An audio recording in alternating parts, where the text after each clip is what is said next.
El día que mi exmarido me echó de casa, no fue la vergüenza lo que me hirió, fue darme cuenta de que, para él, yo había dejado de existir. Solo su mirada vacía y cruel diciéndome: «A tu edad ya no sirves para nada, lárgate». A mis 60 años, con las manos temblando, volví a ser una mujer sin techo, sin rumbo y con un corazón lleno de cicatrices.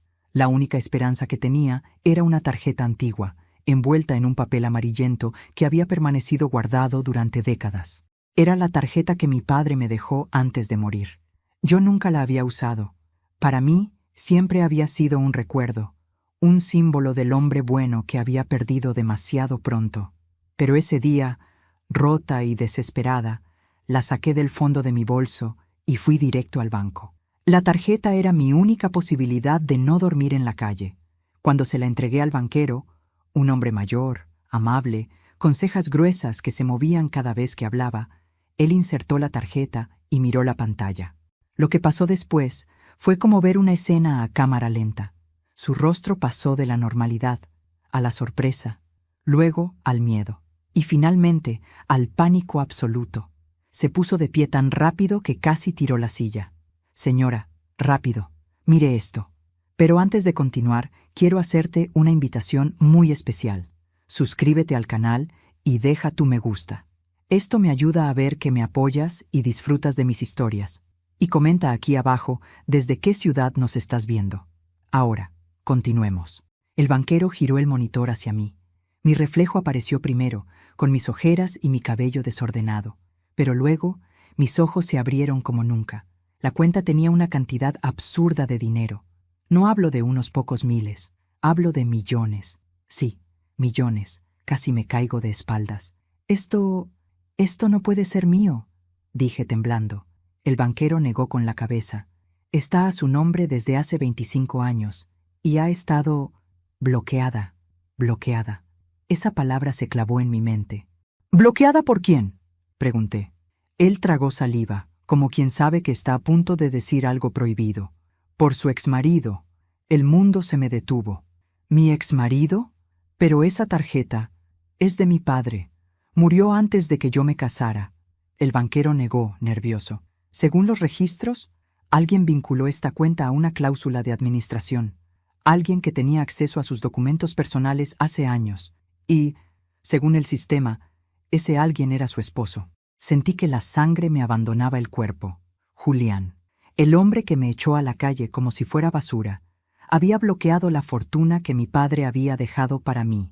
¿Por qué haría algo así?, susurré, aunque ya sabía la respuesta. Porque para él, yo nunca debía tener independencia, nunca debía tener poder, nunca debía salir de su control. El banquero continuó revisando la pantalla. «Hay algo más», dijo. Le temblaban las manos. «Esta cuenta no es una cuenta normal. Su padre dejó instrucciones especiales, y según esto, usted debía recibir estos fondos cuando cumpliera 40 años. Me dolió el pecho. A los 40 yo estaba hundida en el matrimonio. Mi autoestima era inexistente. Y Julián tenía acceso a mis documentos. Pero su padre escribió una nota», dijo el banquero. «Tiene acceso restringido. ¿Quiere verla?». Asentí. El hombre tecleó unos códigos y la pantalla cambió a un documento escaneado. El título decía: «Para mi hija, cuando esté en peligro». Mis manos temblaron. Era la letra de mi padre, ese hombre noble que siempre me decía: «Lo que hoy no entiendes, mañana será tu fuerza». Leí la primera línea. «Si estás leyendo esto, significa que alguien muy cercano te ha traicionado». Sentí un hueco en el estómago. La carta continuaba. «Esta cuenta no es solo dinero, es evidencia, es protección, y es la llave para que descubras algo que oculté por tu seguridad». Mi corazón latía tan fuerte que pensé que me desmayaría. «¿Qué ocultó mi padre?», susurré sin despegar los ojos de la pantalla. El documento seguía: «Mercedes, hija mía, si tu esposo accedió a esta cuenta, entonces él forma parte de lo mismo que me obligó a huir». Me llevé una mano a la boca. «¿Huir?», repetí. «¿De qué?». Pero la pantalla no me dio más respuestas. La nota terminaba ahí. El resto estaba en un archivo adjunto protegido por una clave que, según el sistema, solo podía ser desbloqueada desde otro lugar. una caja de seguridad privada, que yo nunca había sabido que existía. El banquero me miró con dificultad. Su padre dejó una caja a su nombre. Está en la bóveda antigua del Banco Central. Nadie ha podido acceder porque la llave nunca apareció. Entonces recordé algo que había olvidado por años. Un llavero pequeño, de metal frío, que mi padre me dio cuando era niña, y que yo, sin saber qué era, había guardado en una caja de recuerdos. Tal vez, solo tal vez, esa era la llave. Me levanté. «Necesito abrir esa caja», dije. «Hoy mismo». El banquero asintió, pero luego su expresión cambió a terror. Se inclinó hacia mí y susurró: «Señora, tiene que tener cuidado. Esta cuenta ha sido monitoreada durante años. Alguien va a enterarse de que estuvo aquí. Y no creo que esa persona quiera que usted abra esa caja». Sentí un escalofrío recorrerme entera, porque entonces lo supe. Julián no solo me había traicionado, no solo me había quitado mi vida, había escondido algo que mi padre dejó para protegerme, porque él formaba parte del peligro, y ahora que yo lo sabía, iba a venir por mí. Salí del banco con la cabeza dando vueltas y el corazón palpitando tan fuerte que sentía que me empujaba los huesos desde dentro. Caminé sin rumbo durante varias cuadras, incapaz de procesar todo lo que había leído. Mi padre no había muerto dejando simplemente recuerdos y una tarjeta vieja. Había dejado advertencias, secretos, pruebas y lo más inquietante. Él sabía que mi exmarido sería un peligro para mí, incluso antes de que yo misma lo entendiera. Me detuve frente a una parada de autobús, temblando. A mis 60 años, después de un matrimonio que me drenó la autoestima y me hizo olvidar quién era, todavía me costaba asumir que alguien pudiera querer hacerme daño de verdad. Pero el miedo que el banquero mostró, la bloqueada de la cuenta, la nota de mi padre, todo apuntaba a que había mucho más detrás de la traición de Julián. Y, sobre todo, había un mensaje que no podía ignorar. Tu esposo forma parte de lo que me obligó a huir. Mi padre nunca huyó. Eso era lo que nos habían dicho. Que murió repentinamente por un fallo cardíaco mientras trabajaba en otra ciudad. Pero, ¿y si no? ¿Y si su muerte tuvo el mismo olor a mentira que mi matrimonio? Mientras esperaba el autobús, de repente un recuerdo me golpeó como un susurro perdido en el tiempo. Yo era niña, tal vez de unos 8 años, y mi padre llegó una noche con un pequeño llavero frío, metálico, con un número grabado. Me dijo: «Guárdalo, pero no lo uses hasta que seas mayor. Es solo para ti». Años después, al mudarme con Julián, metí ese llavero en una caja de recuerdos, junto a cartas viejas y cintas de cumpleaños. Sin darme cuenta, mis pasos ya iban camino a mi antigua casa, esa de donde me acababan de echar. La caja debía estar allí, si Julián no la había destruido, pero sabía que no podía volver ahora. Él podía estar vigilando, él podía estar esperándome, y yo no tenía fuerzas para enfrentarme sola a un hombre que ya había demostrado ser capaz de arruinarme sin pestañear. Así que caminé hacia el único lugar donde aún podía respirar sin sentir que una sombra me seguía: la casa de mi amiga Rosa. Rosa y yo nos conocíamos desde la adolescencia. Ella había sido testigo de mi transformación, de una joven fuerte a una mujer reducida por el control sutil y constante de Julián. Cuando llegué a su puerta, golpeé con suavidad, pero la ansiedad me hizo apretar los nudillos con más fuerza. La puerta se abrió y Rosa me miró de arriba abajo. «Dios mío, Mercedes», susurró. «¿Qué te pasó ahora?» Entré sin poder contener las lágrimas. Me desplomé en su sofá, temblando, mientras ella me cubría con una manta que olía a lavanda. «Julián», logré decir. «Me bloqueó la herencia de mi padre durante décadas». Rosa abrió los ojos de par en par. «¿Qué? ¿Cómo? ¿Por qué haría algo así?» «Porque él sabía algo», respondí apretando los puños. «Mi padre dejó dinero, pero también dejó pruebas que lo conectan a algo que lo obligó a huir antes de morir». Rosa se congeló. «¿A huir? Pero siempre dijeron que tu padre...» «Mintieron», la interrumpí, y Julián formaba parte de esa mentira. Me escuchó con atención mientras le contaba todo: el banco, la nota de mi padre, la caja de seguridad, el llavero, los movimientos sospechosos. Cuando terminé, Rosa suspiró profundo. «Mercedes, Creo que tu padre sabía perfectamente que tu exmarido no era quien decía ser. Y si dejó algo para ti, entonces eso algo puede destruir a alguien muy grande. Me estremecí. ¿Crees que Julián sabía que yo podía descubrirlo? Claro que sí, respondió ella. Por eso te controlaba. Por eso te hacía sentir inútil. Por eso te aisló de todos. Un hombre no destruye a una mujer por simple maldad. Lo hace por miedo. Su frase me atravesó como una verdad evidente que yo no había querido mirar. Necesito la caja de recuerdos, susurré. Necesito el llavero. Es la única forma de abrir la bóveda donde está lo que mi padre dejó. Rosa negó. No puedes volver tú sola. No sabemos si él te está vigilando. No sabemos si alguien más está involucrado. Entonces, ¿qué hago? Ella se levantó con determinación. Voy yo. No, exclamé agarrando su brazo. No quiero que te metas en esto. Ya estás metida tú, respondió con un tono firme que pocas veces le escuché. Y si no recuperas eso ahora, quizás nunca puedas hacerlo. Déjame ayudarte. Yo no quería poner a Rosa en riesgo, pero también sabía que tenía razón. Y sabía que Julián jamás pensaría que ella intentaría entrar a mi vieja casa. Acordamos un plan. Rosa iría por la caja mientras yo esperaba en un café cercano. Su casa estaba a 15 minutos caminando de la mía, así que no tardaría demasiado. Cuando ella salió por la puerta, yo sentí un nudo en el pecho, miedo, culpa y una extraña sensación de que no éramos solo nosotras dos en aquel juego. En el café, las luces cálidas y el murmullo de la gente apenas lograban calmarme. Pasaron 10 minutos, 15, 20, 30. Mi teléfono vibró. Rosa. Encontré la caja. Sentí alivio recorrerme, pero inmediatamente llegó otro mensaje, uno que hizo que la sangre se me helara. Rosa. Mercedes. Alguien estuvo aquí. Y luego, tu casa no está vacía. Me quedé paralizada. ¿Rosa? Tecleé rápidamente. ¿Estás bien? ¿Quién está ahí? No hubo respuesta. Otros 30 segundos eternos. Luego, un mensaje más. Rosa. No vuelvas nunca. No estás segura. Te explicaré luego. Una lágrima bajó por mi mejilla. Porque entendí algo terrible. Alguien más sabía sobre la caja. Alguien más sabía sobre el llavero. Alguien más sabía sobre mi padre. Y ese alguien estaba vigilando.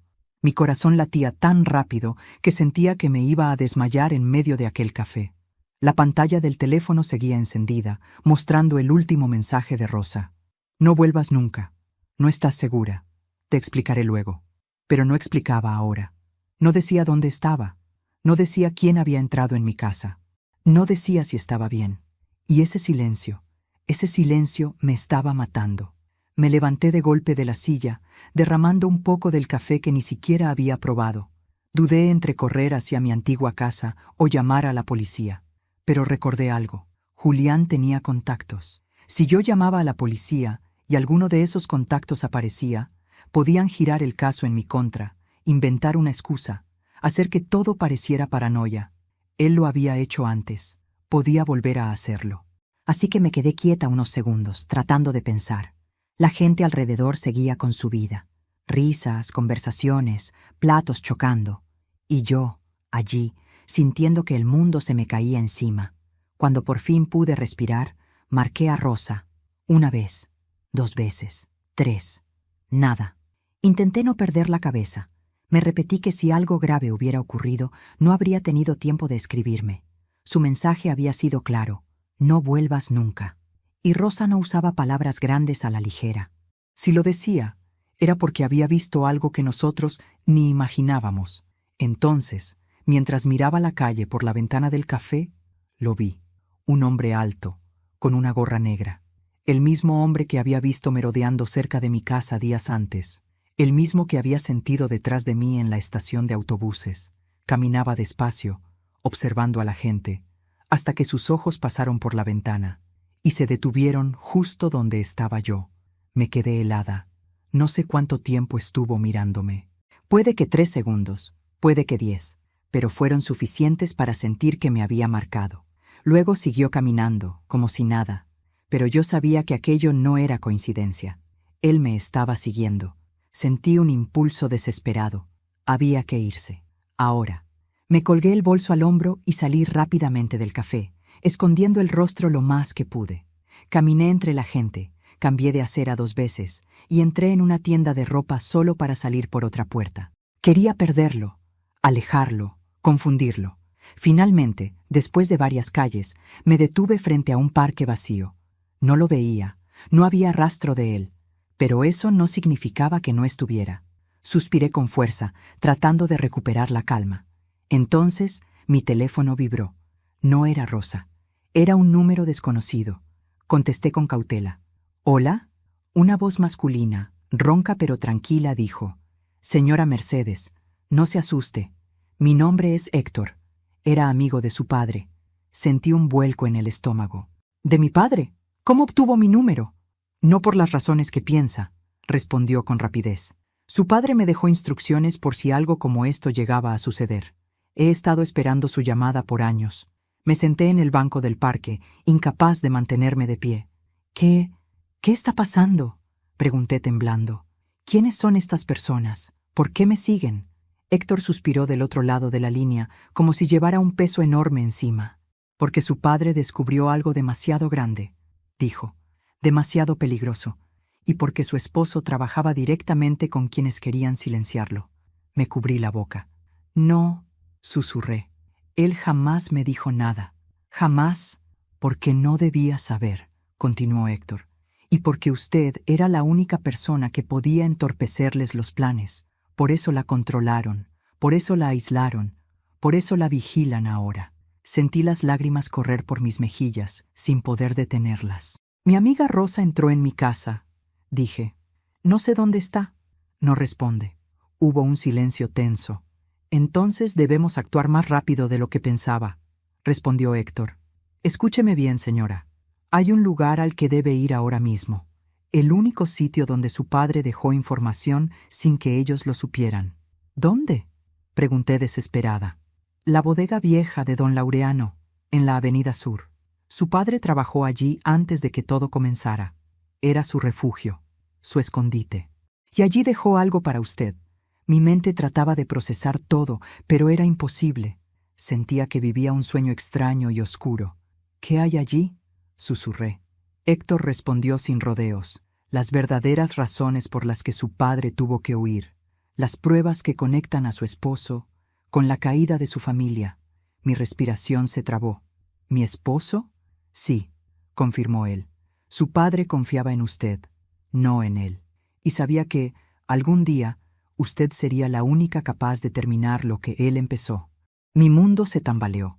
Todo encajaba. La vigilancia, la cuenta bloqueada, la mentira de la muerte repentina, el control de Julián. Todo. De pronto, escuché una pregunta que me heló. Señora, ¿él ya sabe que usted intentó acceder a la cuenta? Me llevé una mano al corazón. Sí, sí lo sabía. Mi exmarido siempre olía la verdad antes de que yo misma la entendiera. Héctor pareció comprender mi silencio. No vuelva a su casa, y no vuelva a ese banco. Vaya directo a la bodega. Ahora. Su padre confió en usted. No lo deje solo otra vez. La llamada terminó. Me quedé quieta, con el teléfono aún pegado a mi oído, tratando de recuperar el aliento. Estaba sola, perseguida, engañada, y a un paso de descubrir un secreto que había permanecido enterrado durante décadas. Me puse de pie, limpié mis lágrimas y di el primer paso hacia la bodega, porque si mi padre había confiado en mí, entonces yo terminaría lo que él no pudo. La bodega de don Laureano quedaba al otro lado de la ciudad, en una zona donde las calles eran angostas, los postes viejos parpadeaban y los negocios cerraban temprano, porque, según decían, la noche traía más sombras de las que se podían contar. Mientras bajaba del autobús, sentí un escalofrío recorrerme. No sabía si era miedo o si era la sensación de estar caminando sobre las huellas de mi padre, siguiendo sus pasos como nunca pude hacerlo en vida. La fachada de la bodega estaba igual que la recordaba de mi infancia, oxidada, silenciosa, con un letrero torcido que decía Almacén Laureano, desde 1964. Toqué la puerta metálica con los nudillos, esperando que alguien respondiera. La pintura saltada raspó mi piel. No hubo respuesta. Toqué otra vez, más fuerte. Nada. Entonces, una voz cascada resonó detrás de mí. «No hay necesidad de golpear, muchacha». Me giré sobresaltada. Allí estaba don Laureano, más viejito que cuando lo había visto de niña, pero con esa misma mirada astuta y llena de historias que jamás contó por completo. Tenía el cuerpo encorvado y las manos manchadas por el aceite de las máquinas viejas, pero en su voz había una fuerza que imponía respeto. —¿Usted es Mercedes? —preguntó, mirándome sin pestañear. —Sí —respondí. —¿Cómo? Tu padre me dijo que un día vendrías —interrumpió—, pero pensé que ese día nunca llegaría. Sus palabras me estremecieron. —¿Hace cuánto le dijo eso? —Mucho antes de morir —respondió—, mucho antes de que todo se derrumbara. Tragando saliva, lo seguí hacia la entrada. Él levantó una llave vieja que colgaba de su cuello y abrió la pesada puerta metálica. El interior estaba lleno de cajas, polvo, herramientas oxidadas y un olor a madera mojada. Pero también había algo más, una atmósfera cargada, distinta, como si ese lugar hubiera estado esperando mi presencia durante años. Tu padre me pidió que guardara algo para ti, dijo Laureano mientras avanzaba entre las cajas, y también me pidió que te dijera algo cuando llegaras. Mi corazón latió más rápido. ¿Qué cosa? Él se detuvo. Me miró con esos ojos viejos que parecían leerme el alma, y dijo, cuando llegue el día, dile que no confíe en nadie, especialmente en quien duerme a su lado. Un escalofrío me recorrió los brazos. Mi padre había visto venir todo. Había visto a Julián por lo que era, un peligro oculto detrás de un anillo de compromiso y un discurso perfecto. Laureano se agachó, movió 2 cajas pesadas y reveló un compartimiento oculto en el suelo. Sacó una caja metálica, más grande de lo que esperaba, y me la entregó con ambas manos. Era pesada, muy pesada. —Ábrela —dijo con voz grave. Mis dedos temblaban mientras levantaba la tapa. Dentro había varios sobres amarillos, una libreta gruesa y una cinta de video con el nombre de mi padre escrito a mano. El corazón me dio un vuelco. Tomé uno de los sobres. Tenía mi nombre. Lo abrí lentamente. Era una carta, escrita con la letra firme y clara de mi padre. Mercedes, si estás leyendo esto, significa que la persona a la que más amaste fue la misma que te destruyó. Las palabras me golpearon como un puñetazo en el estómago. Seguí leyendo. Julián nunca te eligió por amor. Te eligió porque necesitaba acceso a algo que yo protegía. Y sabía que la única manera de llegar allí eras tú. Mis manos comenzaron a sudar. ¿Qué necesitaba? Pregunté, mirando a Laureano. Él suspiró, pesadamente. Tu padre fue uno de los denunciantes de un desfalco millonario que involucraba a políticos, banqueros y empresarios. Tenía pruebas que los podían derribar. Pero cuando intentó exponerlos, lo persiguieron. Julián trabajaba para uno de ellos. Fue enviado para acercarse a ti, para vigilarte, para impedir que tu padre usara la herencia. Sentí que el aire se me iba. No, susurré. Julián, ¿todo fue una mentira? Todo, respondió Laureano con tristeza. Tu matrimonio, su amor, su protección, era parte del plan. La carta continuaba. Te advertí muchas veces que no confiabas en ti misma, que tu luz era más grande que tus miedos, pero ellos lo sabían. Por eso te apagaron. Bajé la carta. No podía respirar. El suelo bajo mis pies parecía desaparecer. Laureano continuó. Tu padre grabó algo antes de morir. Está en esa cinta, pero debes saber algo antes de verla. ¿Qué cosa? Pregunté con un hilo de voz. Esa cinta explica quién lo traicionó dentro de su propio círculo. Explica cómo lo localizaron. Explica por qué murió lejos de casa. Y también explica por qué tú estás en peligro ahora. Mi pecho se apretó. No sabía si tenía fuerzas para escuchar eso, pero debía hacerlo. Necesito verla, susurré. Laureano asintió, pero antes de que pudiera moverse para buscar un reproductor, escuchamos un ruido seco afuera, un golpe contra la puerta. Los dos nos miramos. Otro golpe, más fuerte. Laureano frunció el ceño. Nadie debía saber que venías. Mi corazón comenzó a correr más rápido. Otro golpe. Y una voz grave. Ábranla, policía. Pero el tono no era de policía. Mi sangre se heló. Laureano me empujó suavemente hacia detrás de unas cajas. Escóndete. Ahora. Yo obedecí, temblando. Mientras me agachaba, oía la voz gritar otra vez. Sabemos que está ahí adentro, y sabemos que tiene lo que no le pertenece. Mis ojos se abrieron de par en par. Esa voz, la reconocí. Era la del hombre de la gorra negra. Laureano apretó los dientes. «Llegaron antes de tiempo», murmuró. «Mucho antes». Mi corazón latía tan fuerte que creía que iban a oírlo desde afuera, porque no solo estaban cerca, estaban buscándome a mí, y esta vez no pensaban dejarme escapar. El ruido contra la puerta aumentó. Ya no eran golpes aislados, sino una secuencia rítmica, furiosa, calculada, como si aquellos hombres hubieran venido con la orden exacta de derribarla. Laureano respiró hondo, se enderezó todo lo que pudo y caminó hacia la entrada con pasos lentos pero firmes. Yo me quedé agachada detrás de las cajas, abrazando la carta de mi padre como si fuera un salvavidas. La bodega entera parecía temblar. Podía escuchar el roce metálico de herramientas moviéndose por la vibración. Mi corazón golpeaba mi pecho tan fuerte que temí que me delatara. Laureano se acercó lo suficiente a la puerta como para que su sombra se reflejara en ella. «¿Quién está ahí?», preguntó con voz firme, aunque le temblaba un poco el tono. «Abran. Es la policía», respondió el hombre de la gorra negra. Su voz era un ladrillo cayendo en un pozo. Laureano soltó una risita amarga. Si fueran policía de verdad, traerían una orden. Hubo un silencio espeso. Entonces, una frase que me heló. «No necesitamos orden cuando se trata de recuperar lo que nos pertenece».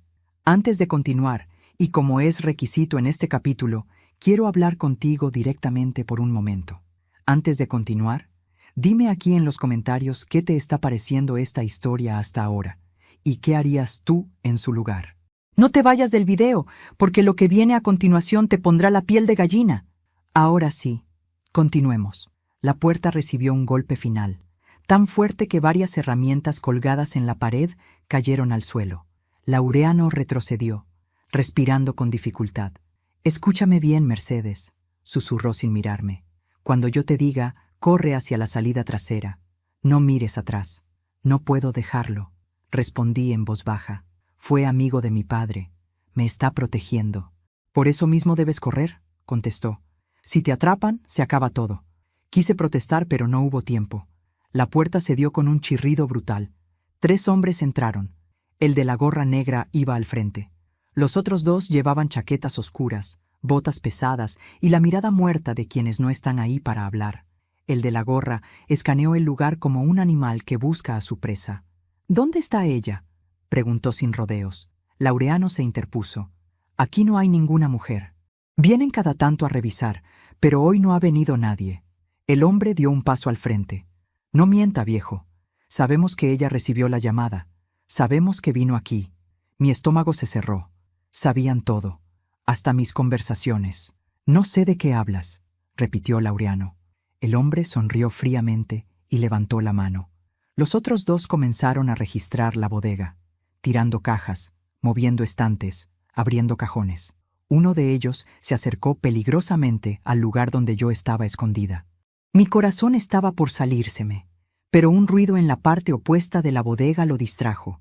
Laureano había tirado una caja metálica para llamar la atención. «¡Ey!», gruñó. «Aquí no pueden entrar sin permiso. Este es mi negocio». El hombre de la gorra se acercó a él.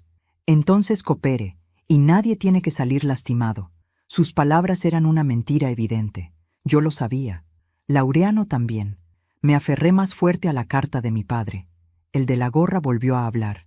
«Queremos el paquete, el sobre, el contenido que ella vino a buscar». Laureano escupió al suelo.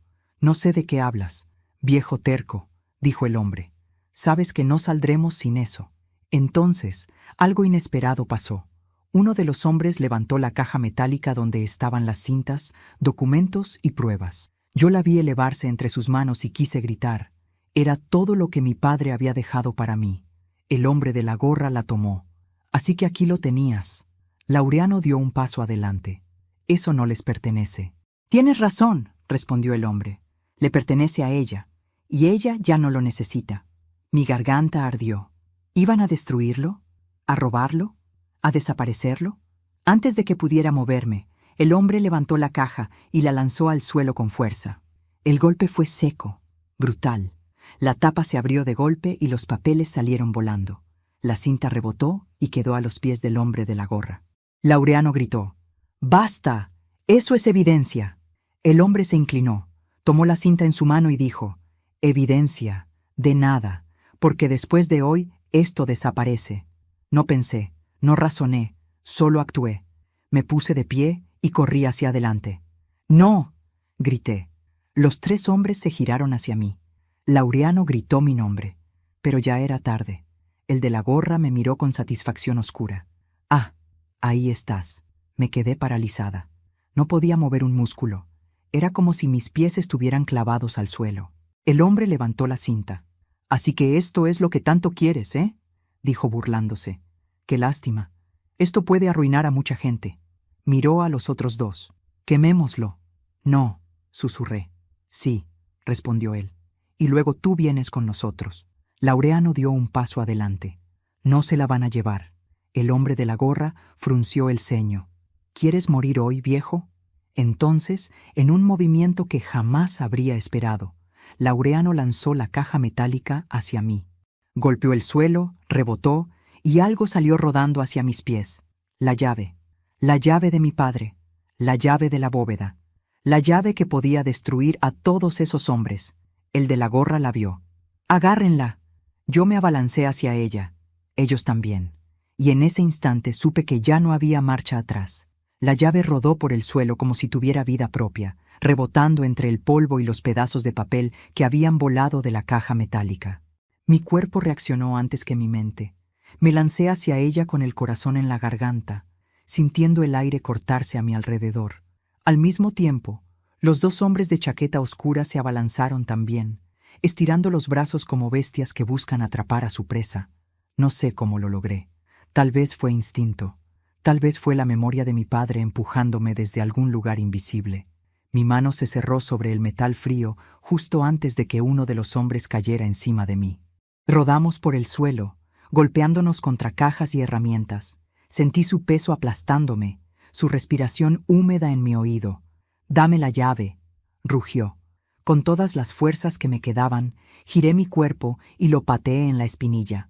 Él gruñó y se retorció, dándome apenas un segundo para arrastrarme lejos. Laureano aprovechó el momento. Tomó un viejo tubo metálico del suelo y lo estrelló contra la espalda del otro hombre que intentaba alcanzarme. El golpe resonó como un trueno dentro de la bodega. El hombre cayó hacia adelante, sorprendido por la fuerza que aún tenía el anciano. Pero el de la gorra negra reaccionó de inmediato. Se lanzó sobre Laureano y lo empujó contra una estantería, haciendo que varias cajas se desmoronaran. «Viejo entrometido», gritó, «te advertimos que no te metieras. Nunca le tuve miedo a ratas como ustedes», escupió Laureano con una valentía que me rompió el alma. Quise correr hacia él, pero el segundo hombre me sujetó del brazo, tirándome hacia atrás. La llave casi se me escapó de la mano. «Suéltame», grité. «No hasta que me des eso», respondió con rabia. Estiró mi muñeca intentando abrir mis dedos por la fuerza. Sentí el dolor punzarme hasta los huesos, pero justo entonces un sonido agudo llenó el aire, un silbido fuerte, insistente, cortante. El hombre se detuvo. Todos lo hicieron. Era una alarma interna. Una señal que Laureano había activado sin que yo lo viera. El hombre de la gorra gruñó. «¡Idiota!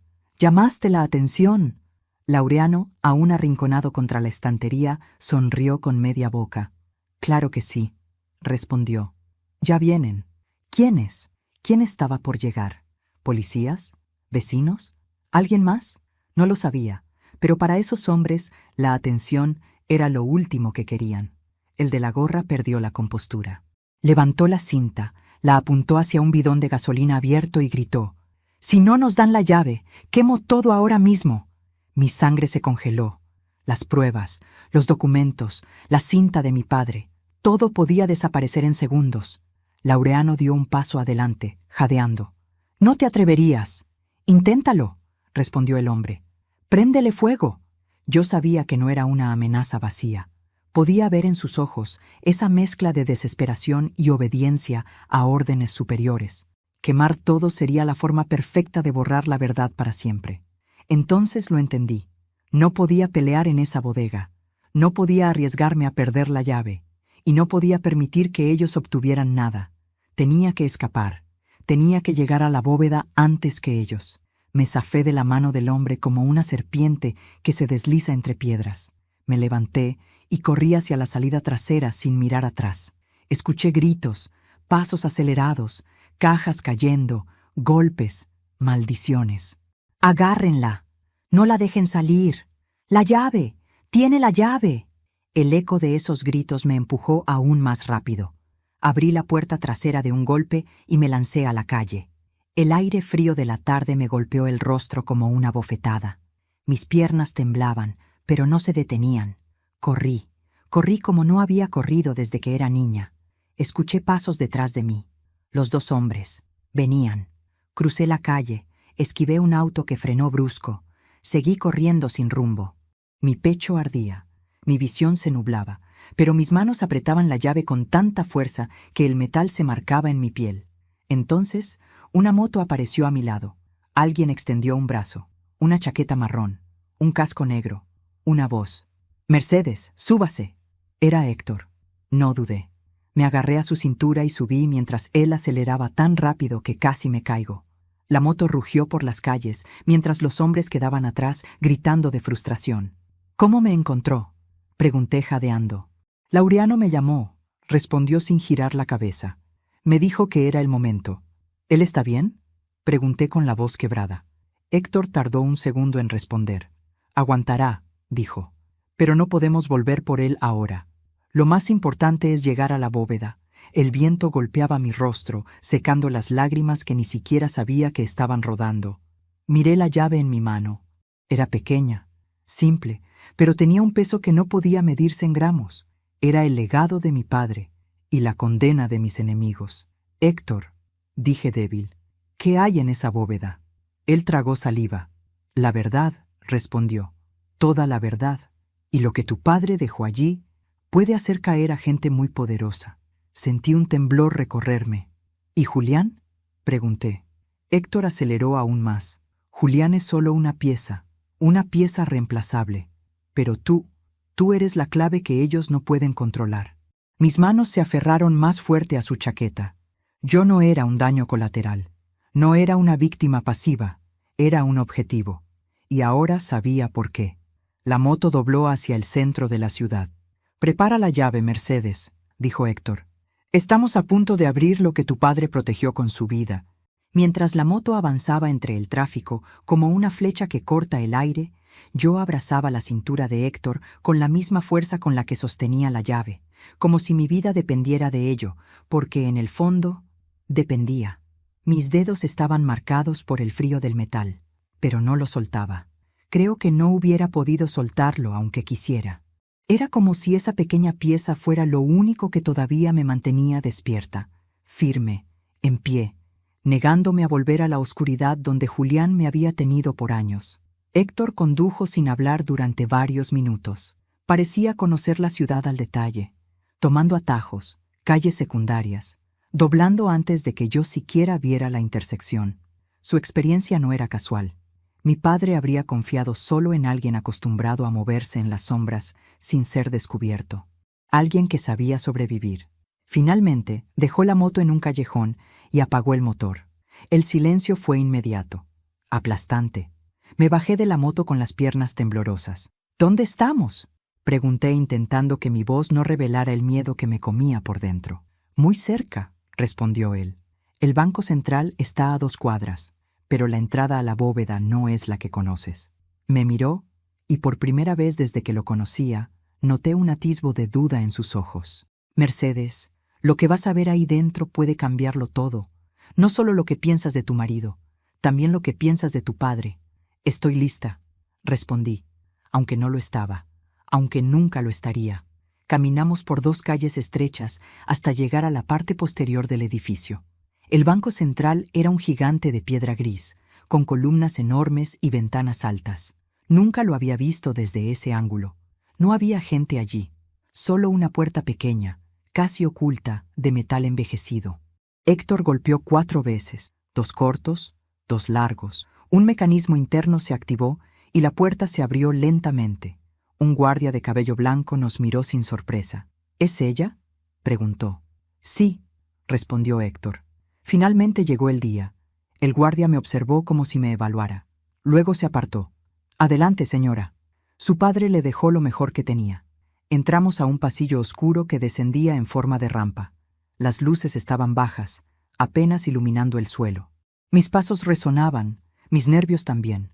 Al final, otra puerta, más grande, más sólida, con un lector antiguo, de llave física. Héctor señaló el cerrojo. «Es momento». Por un instante dudé. Tomé la llave entre mis dedos. Sentí el peso de mi padre junto a mí. Y la inserté. Giró con un clic que me perforó el corazón. La puerta se abrió.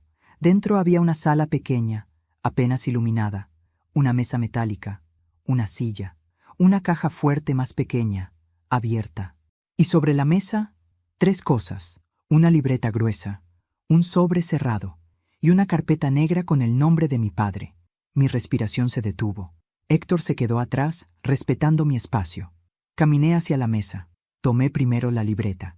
Era la letra de mi padre. Reconocería esos trazos en cualquier parte. La abrí. Las primeras páginas eran fechas, movimientos de dinero, nombres extraños, cuentas internacionales, páginas y páginas de anotaciones que no entendía del todo. Pero luego, a mitad del cuaderno, una frase subrayada me hizo temblar. «Si algo me pasa, no crean que fue natural». Tragué saliva, pasé la página. Me vigilan, me siguen, me escuchan. Pero no tengo miedo. Si no hablo ahora, lo hará mi hija. Mi pecho ardía. Julián no es quien dice ser. Se infiltró en mi vida para llegar a ella. No confíen. El aire se volvió denso. Seguían notas más detalladas. No logré detenerlos, pero dejé pruebas en manos de quien debe tenerlas. Si Mercedes lee esto, es porque ya empezó el peligro. Mis ojos se llenaron de lágrimas. «Mi papá», susurré apenas, sintiendo un vacío inmenso bajo las costillas. Héctor dio un paso. Él sabía que todo recaería sobre ti. Pasé la página otra vez. Había un nombre encerrado en un círculo rojo. Ricardo Montenegro. Al ver ese nombre, Héctor respiró hondo. «Ese hombre», dijo, «ese hombre es el centro de todo. Tu exmarido trabajó para él desde antes de conocerte». Mi estómago se contrajo. ¿Julián trabajaba para él, antes incluso de conocerme? Héctor asintió. «Tu padre llevaba años reuniendo pruebas contra Montenegro. Él movía dinero ilegal con políticos, empresarios y banqueros. Cuando descubrieron que tu padre tenía información suficiente para hundirlos, mandaron a vigilarlo y a infiltrarse en su vida. Y ese infiltrado fue Julián», susurré, sintiendo náuseas. «Sí», respondió Héctor. «Tu padre descubrió esa conexión. Lo anotó todo aquí». Me llevé las manos al rostro. Mi matrimonio había sido una mentira. Toda mi vida había sido manipulada. Yo era solo un medio para llegar a la herencia, a las pruebas, al silencio. Pasé a la siguiente página. Había un párrafo escrito con tinta corrida, como si lo hubiera escrito con prisa. «Me siguen. Hoy estuvieron fuera de la fábrica. Si me pasa algo, digan la verdad. Julián es parte de la red. No confíen en él. No confíen en nadie que venga a ayudar. Solo en Héctor». Sentí un nudo amargo en la garganta. La letra se volvía temblorosa en las últimas páginas. «Si logro llegar al banco mañana, dejaré el último archivo en la bóveda. Si no, Mercedes, hija mía, perdóname por todo lo que no te dije». Cerré el cuaderno con fuerza. Las lágrimas me caían sin control. «Él no huyó», dije con rabia. «No huyó. Lo mataron». «Sí», respondió Héctor suavemente. «Y no pudo decírtelo para no ponerte en peligro». Agarré la carpeta negra. Adentro había fotografías, reuniones clandestinas, documentos firmados por Montenegro, transferencias, grabaciones impresas en papel. Había también una foto de Julián, junto a Montenegro, años antes de conocerme. Mi corazón se rompió en pedazos. Héctor, él sabía todo. Él sabía todo desde el principio. «Mercedes», dijo él con la voz más suave que le había escuchado, «Julián no se enamoró de ti por casualidad. Él te eligió, te estudió, te vigiló. Sabía que solo tu padre te daría acceso a la herencia. Sabía que necesitaba controlarte. Sabía que tarde o temprano la verdad saldría». Me tambaleé. Pero entonces Héctor dijo algo que hizo que mis piernas fallaran. «Y hay algo más». Me giré hacia él, sintiendo miedo. ¿Qué más? Él extendió la mano hacia el sobre cerrado sobre la mesa. Esto es lo último que tu padre dejó para ti. Lo dejó sellado, con instrucciones claras de abrirlo solo cuando llegaras aquí. Tomé el sobre. Mis dedos temblaban. Lo abrí. Dentro había una sola hoja, con un párrafo corto. Un párrafo que destruyó mis recuerdos, mi matrimonio, mi pasado, y la versión de mi vida que había creído durante décadas. Mercedes, Julián no solo trabajó para ellos. Él entregó información que permitió localizarme. Él sabía lo que pasaría. Él me sacrificó para salvarse. Sentí que el mundo se derrumbaba bajo mis pies. Un zumbido llenó mis oídos. Mis manos temblaron tanto que casi dejé caer el papel. No, susurré. No, no puede ser. Héctor bajó la mirada. Tu padre murió por culpa de Julián, y ahora van por ti porque creen que tú tienes lo que él dejó incompleto. No pude sostenerme. Caí de rodillas. Lloré como no había llorado en años, como si mi alma se hubiera abierto en dos. Mi padre murió por mi esposo. Mi esposo me eligió para destruir a mi padre. Mi vida completa había sido una trampa. Héctor se arrodilló frente a mí. Mercedes, no te derrumbes ahora. Este es el momento de levantarte. Pero yo solo podía repetir, él lo mató. Él mató a mi papá. Él lo mató. Héctor apretó mis hombros. Y tú vas a destruirlo, junto con todos ellos. Lo que tu padre empezó, tú lo vas a terminar. Y no estarás sola, te lo prometo. Respiré hondo, me limpié el rostro. Sentí un fuego nuevo nacer dentro de mí. No era miedo, no era tristeza, era furia. Me puse de pie, tomé el cuaderno, tomé la carpeta, tomé la cinta y dije, vamos a derrumbarlos a todos, y Julián será el primero en caer. Héctor asintió, pero antes de que pudiéramos movernos hacia la salida, un sonido me heló la sangre.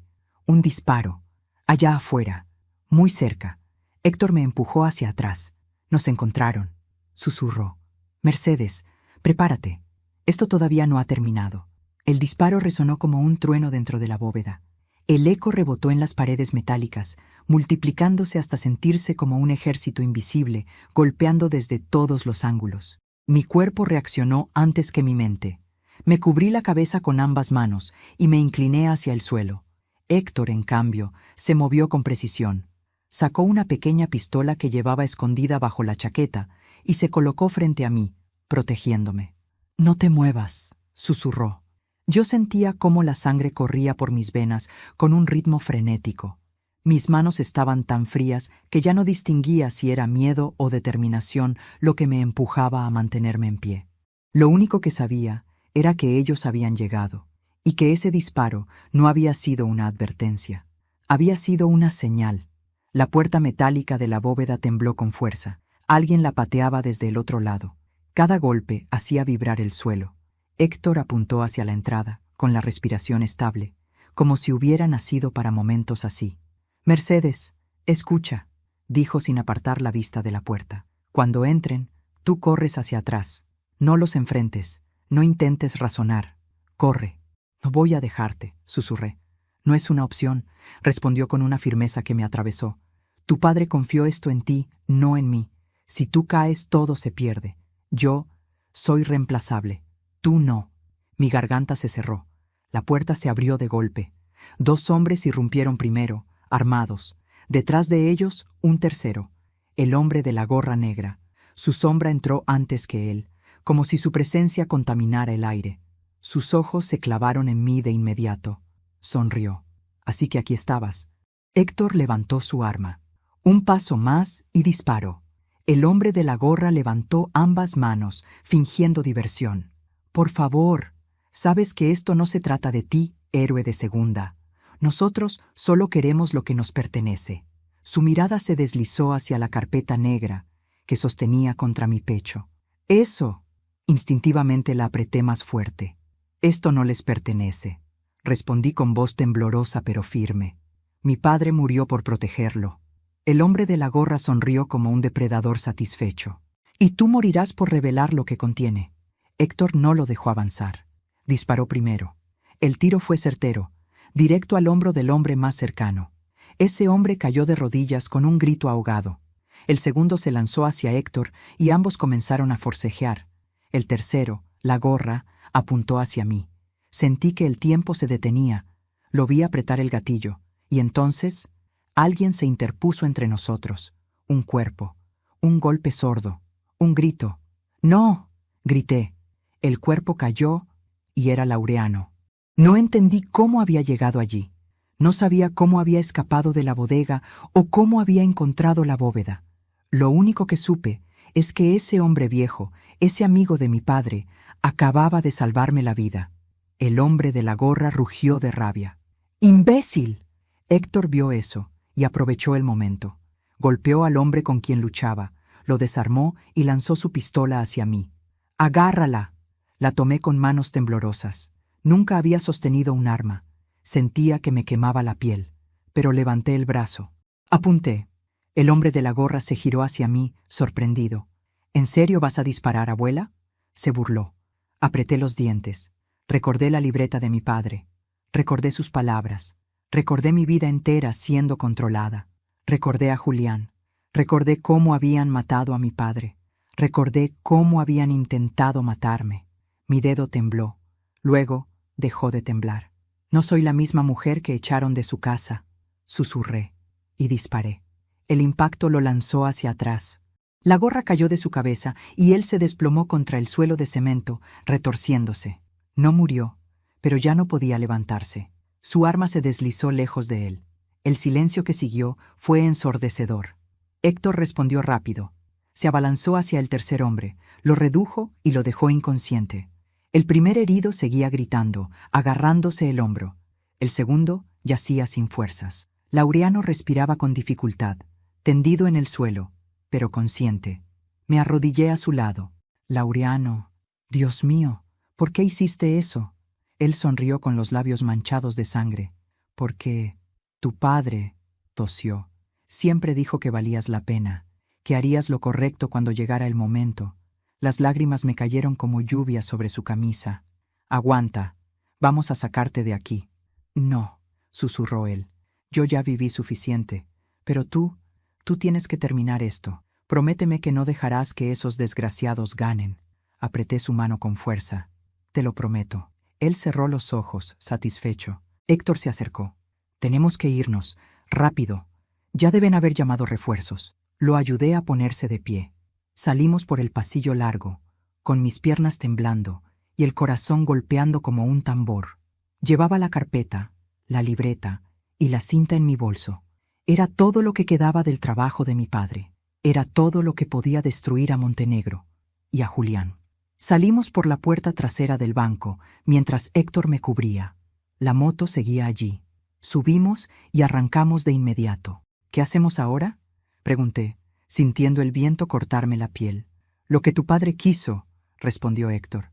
Vamos a exponerlos, pero esta vez no desde las sombras. Esta vez frente a todo el país. ¿Cómo?